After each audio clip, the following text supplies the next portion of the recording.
El exhaustivo estudio acerca del narcisismo que había iniciado junto a mi investigación de Vega me llevó por un camino repleto de inesperados acontecimientos, siendo el primero de ellos el afortunado encuentro con una persona que, con el tiempo, se convertiría en una entrañable amiga, una hermana, una pequeña abeja quien, a través de numerosas horas de conversación, me permitió darme cuenta de un importantísimo detalle en cuanto al narcisismo. Lo que yo sabía hasta aquel entonces era poco o nada.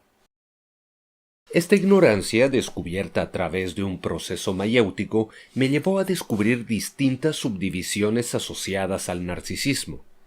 Efectivamente, Anasui parecía sufrir tal trastorno de la personalidad, pero, en el afán de darle a mi obra una profundidad que hiciera honor a Diver Down, me vi frente a la necesaria misión de descubrir en qué tipo de narcisismo encajaba. Hice lo que mejor sé hacer: estudiar. Y en el transcurso de mis estudios tuve la fortuna de encontrarme con el cuestionable contenido de una youtuber que sostenía la existencia de un tipo de narcisismo llamado borderline. Indiferente a lo errado o acertado de su información, lo cual para mí en aquel entonces era desconocido, rescaté algunos puntos que me parecieron altamente relevantes. No todos los narcisistas son borderline, pero muchos borderline son narcisistas. Tienen un gusto estrafalario para vestirse. Se caracterizan por cierta codependencia. Todo es dramático, extremo y apasionado. No hay puntos medios. Todo es así. No pueden vivir tranquilos, solo ven por sus intereses. Pueden ser encantadores. No les gusta pasar desapercibidos. Incurren en el love bombing desde el primer día. Son posesivos y celosos. Tienen un lado muy superficial y práctico. Son extremistas, hirientes, explosivos, reactivos. Estos puntos mostraron ser lo suficientemente coincidentes con las características de Anasui como para hacerme pensar que era necesaria una profundización aún mayor en el tema.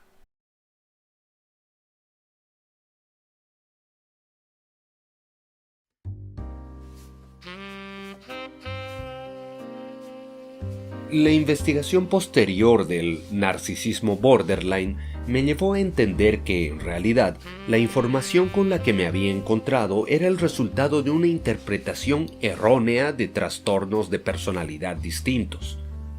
Nada sorprendente si consideramos que YouTube es una plataforma en la que cualquier persona puede subir contenido de manera indiferente a su validez. Pero más allá de lo verídico o lo falso, el estudio me llevó a conocer el Cluster B o Grupo B existente dentro de la categorización que presenta el Manual Diagnóstico y Estadístico de los Trastornos Mentales, conocido como DSM por su sigla en inglés. El Grupo B reúne 4 trastornos de la personalidad: antisocial, narcisista, histriónica y límite o en inglés borderline, quedando evidenciado que no existe tal cosa como el narcisismo borderline. Sin embargo, este es un error en el que fácilmente se puede caer, debido a que estos 4 trastornos se encuentran en el mismo grupo por el hecho de tener características similares entre sí, dando a entender así que resulta una tarea de dificultad no menor, incluso para profesionales de la salud mental, distinguir del caso que se está tratando, más aún si se considera la posibilidad de que exista comorbilidad, vale decir, la presencia de uno o más trastornos además del primario. Todo esto nos lleva nuevamente, aunque ahora con un nuevo enfoque, a la pregunta de investigación: ¿es realmente Narciso Anasui un narcisista? Lógicamente se trata de una pregunta a la que resulta difícil responder de manera taxativa, en especial debido a que nos enfrentamos a distintas opciones que podrían calificar como respuestas. Así que procedamos evaluando aquellos aspectos generales que permitirían calificar a Anasui como un narcisista. El DSM enlista 9 criterios que permiten concluir en el padecimiento de este trastorno. 1. Tiene sentimientos de grandeza y prepotencia. No aplica. 2. Está absorto en fantasías de éxito, brillantez, poder o amor ideal ilimitado.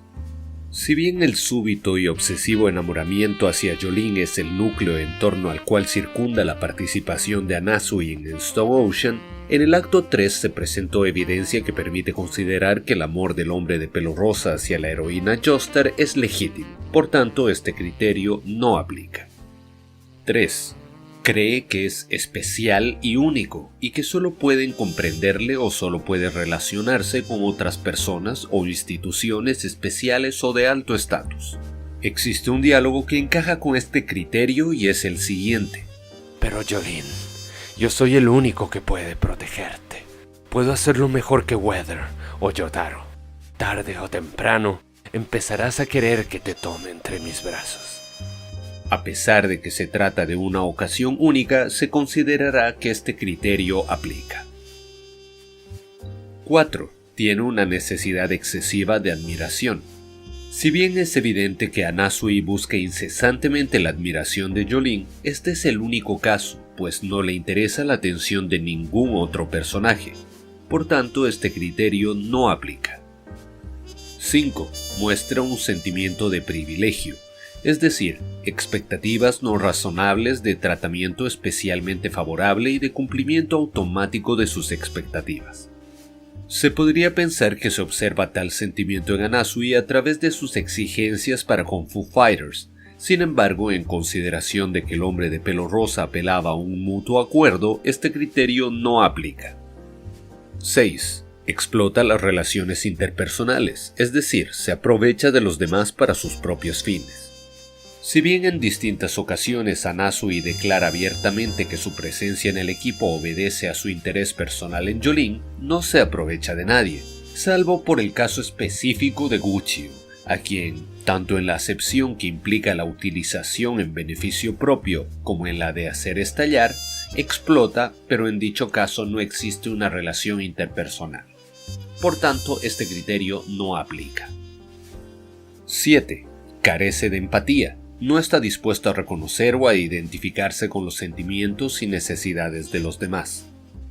El trato hacia Foo Fighters es evidencia de ello, pensando en la indiferencia que Anasui muestra durante la pelea contra Genso y, principalmente, en los diálogos del cuarto capítulo del arco Whitesnake Pursuer. A pesar de que en lo posterior a la muerte de FF la situación cambia, se considera que este criterio aplica. 8. Con frecuencia envidia a los demás o cree que estos sienten envidia de él. Se podría pensar que se aprecia envidia cuando Jolene abraza a Weather en su reencuentro. Sin embargo, mientras no se confundan los celos con la envidia, este criterio no aplica. 9. Muestra comportamientos o actitudes arrogantes o de superioridad. Específicamente hablando, Anasui mostró tal tipo de comportamiento para con Foo Fighters, por tanto se considerará que este criterio aplica. El DSM enuncia que este trastorno se manifiesta con 5 o más de los hechos mencionados. En el caso de Anasui, 3 de los criterios aplicaron. Con un poco de holgura, incluso se podría decir que 4, pero aún así no sería suficiente para decir con certeza que padece este trastorno, resultando más apropiado concluir que Anasui no es un narcisista, aunque muestra leves rasgos de este trastorno. Más importante aún resulta el hecho de que el trastorno de personalidad narcisista se caracteriza por la carencia de empatía, o más propiamente por la carencia de interés o consideración por los sentimientos ajenos, algo que efectivamente se puede apreciar en distintas ocasiones. En un inicio, Emporio dice que Anasui no es el tipo de individuo que ayuda a otras personas. En más de una ocasión, Anasui deja claro que no siente ninguna lealtad para con su equipo y que su colaboración se remite a procurar el éxito en la misión de Jolene. En la pelea contra Kenzo, cuando FF recibe la descarga eléctrica y parece haber muerto, Anasui no muestra más que indiferencia. Más aún, durante su ataque de celos en el cuarto capítulo de Whitesnake Pursuer, Anasui muestra una actitud cruel, discriminatoria y obviamente carente de empatía para con FF. Sin embargo, poco después, se aprecia que Anasui estaba dispuesto a renunciar a su propia vida y entregar su cuerpo a quien antes había agravado y menospreciado con tal de apoyar la causa de su amada. Posteriormente, el sacrificio de Foo Fighters le conmueve y genera un drástico cambio en él, llegando a permanecer en sus memorias como alguien a quien debía honrar y cuyo ejemplo era digno de seguir, lo cual se pudo apreciar durante el enfrentamiento final contra Pucci, en el cual estaba dispuesto a proteger a su equipo, inclusive si ello implicaba su muerte. A pesar de que todo lo anterior permite responder a la pregunta de investigación negando que Anasui sea un narcisista, quedan algunos cabos sueltos. Anteriormente se expusieron algunas características del narcisismo borderline que encajaban con la personalidad del hombre de pelo rosa. Habiendo explicado el error conceptual de tal clasificación, compete formular una nueva pregunta de investigación. ¿Narciso Anasui es borderline? Para dar respuesta, se procede a la revisión de criterios que el DSM propone para diagnosticar el trastorno de personalidad límite. 1. Esfuerzos desesperados para evitar el desamparo real o imaginario. La descripción de los aspectos diagnósticos de este trastorno permite comprender que este criterio, más allá del abandono per se, se extiende a situaciones como la percepción de inminente separación, rechazo y cambios de la estructura externa, incluso cuando se presentan separaciones reales de tiempo limitado o cuando se producen cambios inevitables en los planes. Se puede citar un ejemplo típico del comportamiento asociado a este criterio. Una persona que padece el trastorno de personalidad límite podría romper su relación de pareja ante la mera sospecha de que la pareja haya dejado de quererle o tenga intención de terminar la relación. En términos coloquiales y cotidianos, antes de que tú termines conmigo, yo termino contigo. O, antes de que me dejes, yo te dejo. En vista de lo anterior, resaltan dos particularidades que encajan con este criterio.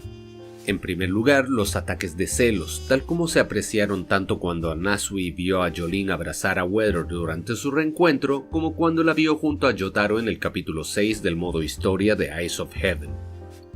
En segundo lugar, cabe mencionar el pacto al que llegó con Foo Fighters, ya que constantemente le recordaba acerca de este y se exasperaba cuando veía que no se estaba cumpliendo. Se podría pensar que Anasui perdía la tranquilidad al sentirse traicionado por el potencial incumplimiento de lo acordado. Todo lo anterior permite resaltar dos situaciones críticas en la vida de Anasui que jugarían como catalizador y detonante de su trastorno. La primera, probablemente el trauma catalizador, el momento de su niñez en el que fue internado en una institución. Se puede asumir un reformatorio o un establecimiento de salud mental. Y la segunda, el detonante del trastorno, el momento en que, durante el inicio de su adultez, fue traicionado por su esposa, lo cual terminó en un homicidio, cabiendo destacar por un lado la frase «los desensambló para que nunca pudieran estar juntos», y por el otro que este trastorno comienza a manifestarse antes de la adultez, pero se torna crónico durante ella. Por tanto, este criterio aplica. 2. Patrón de relaciones interpersonales inestables e intensas que se caracteriza por una alternancia entre los extremos de idealización y devaluación. Sin duda, el enamoramiento de Anasui hacia Jolene estuvo caracterizado por una súbita intensidad y, en un inicio, por una idealización. Si suponemos que la relación del hombre del pelo rosa con su difunta esposa fue similar, el más claro ejemplo de una alternancia extrema entre idealización y devaluación se dio durante el episodio de la traición. Dicho de otra manera, Anasui pasó instantáneamente de un profundo amor a un odio literalmente mortal. Por tanto, este criterio aplica. 3. Alternación de la identidad. Inestabilidad intensa y persistente de la autoimagen y del sentido del yo. La más notable alternación de identidad de Anasui es aquella que gira en torno a su género, en consideración de que fue femenino en su primera aparición y masculino en lo posterior. Sin embargo, este particular cambio se explicó extensamente en el acto 2 y, al entenderse que obedece a una decisión político-comercial y no argumental, no se tomará en cuenta. Pero lo anterior no quita el hecho de que Diver Down permita a su usuario cambiar de apariencia a voluntad, lo cual implica la posibilidad de una crisis de identidad. Se aprecia una forma adecuada de expresar esto último a través de un diálogo de The Boss en Metal Gear Solid 3 cuando encuentra a su pupilo escondido bajo la apariencia de Raiko. También cabe resaltar que Anasui es el único personaje que, durante los eventos de Stone Ocean, sufre 2 transformaciones para tener una apariencia animal, siendo el primer caso el de un lobo y el segundo el de un caracol. Contemplando todo lo anterior, se considera que este criterio aplica. 4. Impulsividad en 2 o más áreas que son potencialmente autolesivas. Este tipo de actitudes no se observan explícitamente a lo largo de la historia que se nos presenta a través de Stone Ocean. Sin embargo, existe un importante trasfondo que se asocia a él. Durante el relato del pasado de Anasui se evidencia la presencia de un síndrome que le generaba la necesidad de desarmar objetos. Esta práctica es común en el ponding, una actividad caracterizada por la fascinación compulsiva y la realización de tareas repetitivas y mecánicas, como ensamblar y desarmar y recolectar o clasificar objetos domésticos. La naturaleza del comportamiento de los ponders, como se denomina a las personas que incurren en estas actividades, es tanto inapropiada como obtusa. Los ponders son conscientes de que el tiempo y dinero que emplean en sus actividades es excesivo e inapropiado, pero aún así no detienen el comportamiento y, por tanto, se considera autolesivo. Además de lo anterior, durante la última década se reconocieron algunos comportamientos complejos en los Pounders, como ser compras y alimentación compulsiva, apuestas e hipersexualidad. Al hablar de gastos compulsivos, recordemos también que Anasui invirtió una fortuna en un anillo para Jolene. Finalmente, tan solo con el fin de reconocer el síndrome que padece Anasui, se menciona que el ponding es un posible síntoma del síndrome de desregulación de dopamina. Por todo lo anterior, este criterio aplica. 5. Comportamiento, actitud o amenazas recurrentes de suicidio o conductas autolesivas. Como se explicó anteriormente, el ponding se considera una práctica autolesiva. Sin embargo, además de aquello, resalta la ocasión en la que Jolene aconseja a Anasui alejarse por temor a infectarle al entrar en contacto con las flores que salen de su cuerpo, pero él, indiferente al riesgo de muerte, presiona con sus labios la flor que salía de la mejilla de su amada. Por tanto, este criterio también aplica. 6.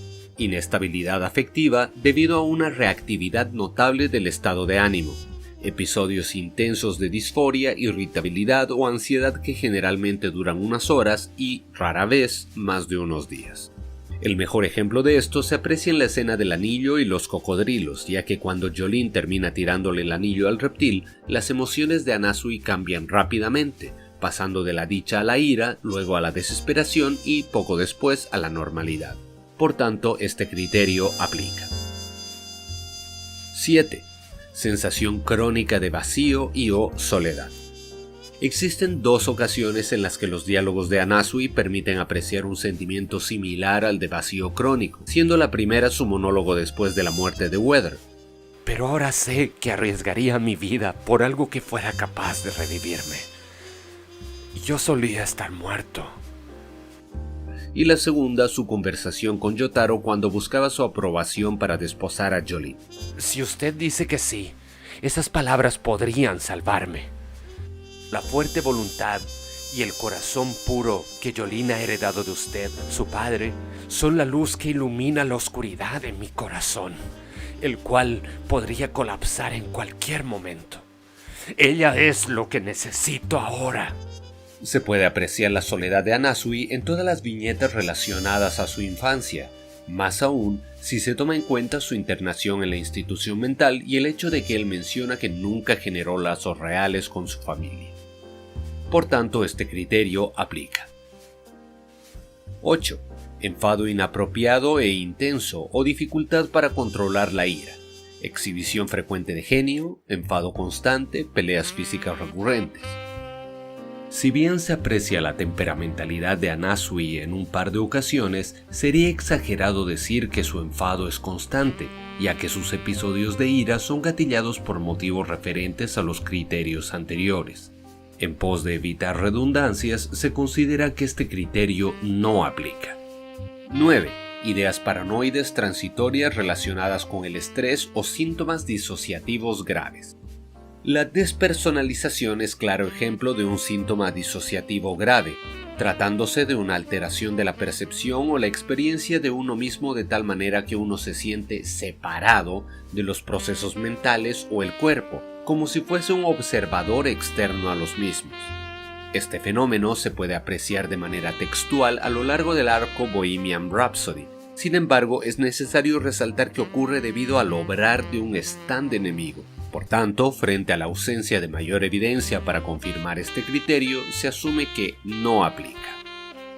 De la misma manera que en el caso anterior, el DSM enuncia que este trastorno se manifiesta con 5 o más de los hechos mencionados, y el análisis efectuado evidenció que se cumplen 7 de los 9 criterios, pudiéndose por tanto concluir que Anasui padece el trastorno de personalidad límite. Esto, por supuesto, dicho en términos prácticos, debido a que más allá del trastorno que se diagnostica, resultan más importantes los patrones observados y no se descarta la comorbilidad con otros. Más allá de lo evidente es donde se encuentran las verdades subjetivas.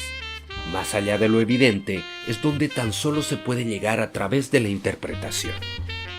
La actitud individualista que se aprecia inicialmente en Anasui se podría interpretar como producto del egocentrismo y o falta de empatía. Sin embargo, el hecho de que hacia el final de la historia esta actitud sufra un cambio radical motiva a analizar más profundamente los motivos de tal individualismo. Acorde a la narrativa de Stone Ocean, los eventos más traumáticos en la vida de Anasui guardan relación con la traición y el abandono, ambos conceptos estrechamente ligados a la decepción provocada por otras personas. Como ya se mencionó anteriormente, se ve a Anasui solo y triste en todas las viñetas relacionadas a su infancia. Ningún familiar suyo figura en ningún momento, y se sabe que fue enviado a una institución por 6 meses. Frente a ello, resulta factible asumir que no existió una preocupación real por parte de sus padres, sino tan solo la intención de recurrir a soluciones prácticas y cómodas, lo cual permite a la vez imaginar un núcleo familiar narcisista similar al de Fugo en Vento Áureo, un ambiente apto para la invisibilización de la personalidad de un joven problemático que no encajaba con las expectativas de sus progenitores y el entorno social. Todo esto da gran peso al hecho de que Anasui confesara la ausencia de lazos, apego o interés con sus parientes. Por otro lado, se desconoce la edad a la que Anasui abandonó definitivamente su primer hogar, pero de acuerdo a la historia que podemos ver, el vínculo sentimental más significativo en su vida antes de entrar a la prisión fue con su exesposa. La traición de la mujer que amaba representó una invisibilización de o indiferencia hacia los sentimientos de Anasui. Los dos casos mencionados permiten concluir que los vínculos familiares y de pareja fueron los que más daño causaron a Anasui. Se podría decir que las personas en las que supuestamente podía confiar le abandonaron o traicionaron, invisibilizando su personalidad y sus sentimientos respectivamente. Dicho esto, se puede interpretar el individualismo inicial de Anasui como un mecanismo de defensa ante el abandono o la traición. Interesante por ello resulta que quien en un inicio solo buscaba protegerse a sí mismo, terminara convirtiéndose en el protector de su equipo. Por otro lado, ¿por qué la fijación de Anasui por ser el objetivo de la atención de Jolene? Si bien el trastorno de personalidad histriónica podría parecer una respuesta apropiada para tal cuestionante, el hecho de que sea específicamente la atención de la heroína Joestar y no de ninguna otra persona permite descartar tal opción e incurrir en otra interpretación. ¿Por qué el único momento en el que Anasui se declara feliz es cuando Jolene muestra una genuina preocupación por él? ¿Qué diferencia hay entre ser visto por Jolene y ser visto por alguien más? Afortunadamente, es el propio Anasui quien responde a esta pregunta. Concentración, ¿eh? La habilidad de Jolene para enfocarse en algo. Ser capaz de concentrarse en una cosa. Eso es probablemente lo que me atrajo a ella, incluso por lo que estoy aquí ahora. Su enfoque es lo que hace su belleza brillar. Y esos ojos. Un día haré que me mire con esa aguda concentración. A lo largo de la historia, Jolene demostró una aguda capacidad de observación y concentración, la capacidad para ver más allá de lo evidente. Previamente se empleó de manera repetida el término invisibilización, porque los más grandes dolores en la vida de Anasui fueron producto de haber sido visto por lo que aparentaba ser y no por lo que realmente era. Dicho aquello, ¿quién mejor que Jolene para ver más allá del hombre con un síndrome, del asesino, del prisionero MA28050, del excéntrico, del individualista? ¿Quién mejor que Jolene para ver más allá de lo evidente? ¿Quién mejor que Jolene para divisar al verdadero Narciso Anasui?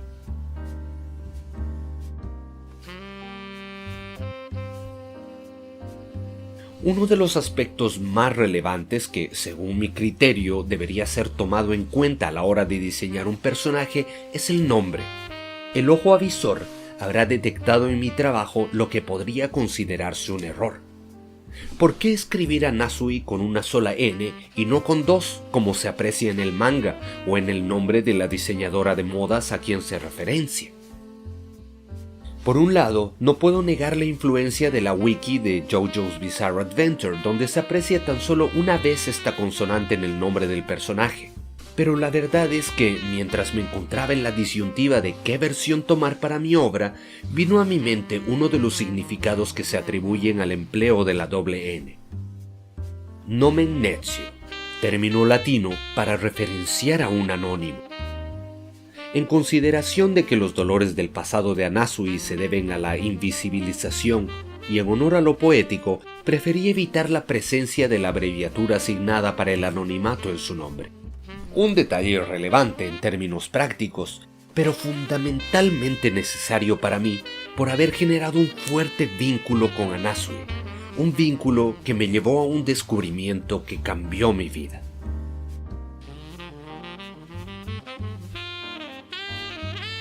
En la introducción del acto 1 mencioné que la lectura de Stone Ocean fue la herramienta definitiva que me permitió resolver el caso más importante de mi carrera detectivesca. Sin embargo, hasta ahora no dije nada más al respecto de aquel particular. Lo más apropiado para empezar sería decir que mi carrera detectivesca no es más que una manera romántica de llamar a mi mezcla de curiosidad, fijación por los detalles y mi afición por la investigación, el descubrimiento de patrones y los acertijos, lo cual finalmente representa mi propia metodología de aprendizaje o, dicho de otra manera, mi estilo de ganar experiencia y levelear. Gracias a mis investigaciones para hacer estos videos, he aprendido muchas cosas, he ganado muchos puntos de experiencia. En el caso de Anasui, fueron las sospechas de un posible narcisismo las que me llevaron a prestarle particular atención. Sin embargo, mis sospechas pasaron a un plano secundario cuando pude apreciar, en cada una de sus apariciones, rasgos y trasfondos con los que podía identificarme. El sentimiento de abandono psicológico, el dolor de la traición, las ocasiones en las que la misión va a ser cumplida con la calificación máxima, pero viene otra persona y la caga, la impulsividad, los ataques de cólera, el daño causado a la gente cercana, el ser el villano de mi propia historia, la ciencia, las deducciones, e incluso las épocas en las que mi curiosidad me llevó a desarmar decenas de juguetes y dispositivos mecánicos y electrónicos, cosas que nunca volví a armar. Como en muchas ocasiones me había sucedido, llegué a verme a través de un personaje ficticio y debido a ello quise saber más. Tal afán me llevó por un largo camino de estudio en el que me vi frente a una teoría psicológica que hasta entonces era completamente ajena a mi conocimiento. El minucioso estudio que hice para descifrar el carácter de Anasui me llevó no solo a concluir que, más que a un narcisista, se asemejaba a un borderline, sino a la sorpresa de que conocía a una persona que cumplía aún más fielmente que él con los rasgos y particularidades que caracterizan al trastorno de personalidad límite. Yo. Ha pasado más de un año desde que leí Stone Ocean, pero fue en agosto de 2019 que, indagando entre dolorosos recuerdos que parecían perdidos y numerosas páginas de diarios de vida en las que se encontraban vertidas las penas de una adolescencia que databa de 20 años en el pasado, un sinfín de emociones alternantes me invadieron y sofocaron, haciéndome pasar por lágrimas, desconsuelo, frustración, ira y desesperanza. Sentimientos desoladores que acompañaron al descubrimiento de una verdad oculta a simple vista: mi propio trastorno. Es innegable que en un inicio tal descubrimiento significó una angustia, pero al mismo tiempo el solo hecho de poder dar un nombre a aquello que me aquejaba desde hacía tanto permitió que pudiera tener una nueva mirada frente al mundo y en especial frente a mí mismo. Ahora, después de un año, mi vida ha mejorado enormemente en lo psicológico y, aunque lejos de ser perfecta, es grata, por lo menos gran parte del tiempo. Es por esto que siempre estaré agradecido con Hirohiko Araki y su obra, y en especial con el hombre del hermoso pelo rosa, Narciso Anasui.